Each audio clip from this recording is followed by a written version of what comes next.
Sa kulungan, magpapasko ang kontratistang si Sara Diskaya na nasa Lapu-Lapu City Jail sa Cebu dahil sa mga kasong graft at malversation para sa Ghost Flood Control Project sa Davao Occidental.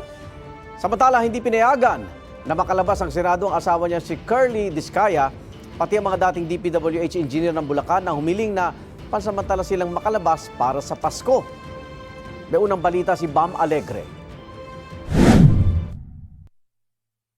Ito ang 15 milyong pisong ibinalik ng kontratistang si Sally Santos bilang bahagi ng proseso ng restitution o pagbabalik ng pera sa gobyerno. Si Santos ang may-ari ng SYMS Construction Trading, nadawit sa mga ghost at substandard na flood control project sa Bulacan.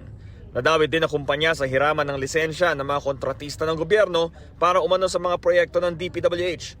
Ayon sa DOJ, sa kabuuan, 20 milyong piso na naibalik ni Santos, kabilang ang 5 milyong pisong naibalik niya noong December 4. Ang kabuuang halaga ibabatay raw sa royalty fees na nakuha umano ni Santos sa hiraman ng lisensya.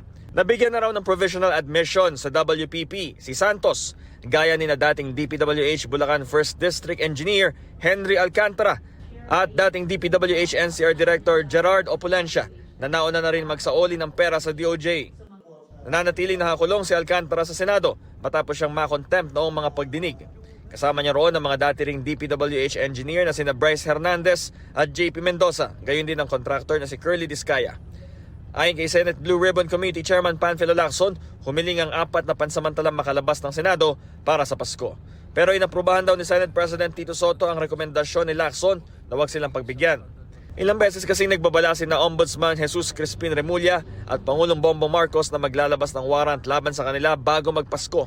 Kaya may security risk daw na tumakas sila. Papayagan lang daw silang dumalo sa misa sa Senado at mabisita ng kani-kanilang mga pamilya. Ang asawa naman ni Curly Diskaya na si Sara nakakulong sa Lapu-Lapu City Jail dahil sa mga kasong graft at malversation para sa Ghost Flood Control Project sa Davao Occidental. Nananatili namang at large si dating Congressman Saldico na may warrant pa rin sa graft at malversation dahil sa anomalya sa proyekto sa Oriental Mindoro. Ayon kay Interior Secretary John Vic Remulla, may ginagawang 5 palapag na basement sa bahay ni Ko sa Forbes Park. Base raw yan sa impormasyon mula sa Homeowners Association at Construction Plan. We always assume that it is for parking, but it is to our knowledge that it was going to be used for storage of money. Because fire goes upwards. So they put the money below in the lowest point of the house so that it won't be harmed if there is a fire. Pinabulaanan na yan ng abogado ni Ko. Espekulasyon lang daw ang sinasabi ni Remulla na sa basement iimbakin ang pera para di madamay kapag nagkasunog. Ilabas daw dapat ni Remulla ang pinagmulan ng impormasyon na wala raw sa building o construction plan. Pangsasakyan lang daw ang disenyo ng basement. Ito ang unang balita, Bam Alegre para sa GMA Integrated News. Igan, mauna ka sa mga balita, mag-subscribe na sa GMA Integrated News sa YouTube para sa iba't ibang ulat sa ating bansa.